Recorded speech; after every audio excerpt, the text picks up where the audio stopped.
गसाइगाव मोसौ बेदर गोदा खोमानानै फानग्रा सासे हमनो हायो आरो सासे खारग'यो। गसाइगाव महकुमानि सिङाव थानाय साबकाटा पुलिसनि मोनसे हान्जाया स्रोदै संदाननायाव हमनो हायो।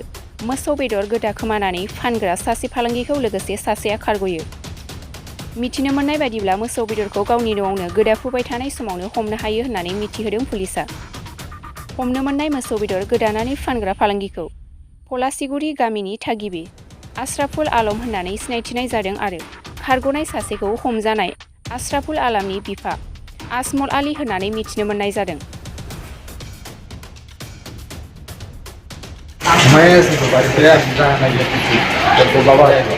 বাড়িতে মানুষ আছে পরে আমার সকালে মোটামুটি ধরেন 3টা সাড়ে 3টা বাজে দরজাতে পুরো এই করতেছে নক করতেছে পরে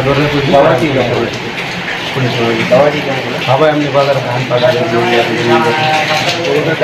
নিজের না কেউ দিচ্ছে জানো না আমি তো পারবো না। আমি তো সন্ধ্যাবেলা ঘুমাইছি 10টা 11টা হওয়াতে বললে তোদের নিজের গরু থাকলে জানবি না যে আমাদের গরু ধান খুঁজিয়ে সেটা খবর করতে পারবো না বলতে গেলে তো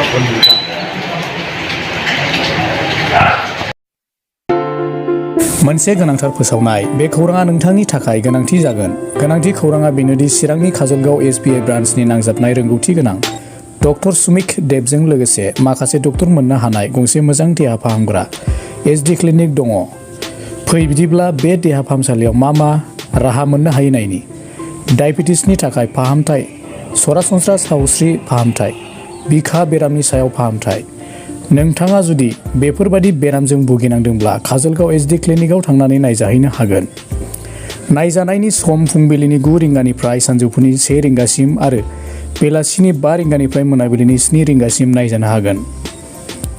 नोंथाङा सुलाद लानो थाखाय 7002293924 9954687336 जानबुं नम्बराव सुलाद ला।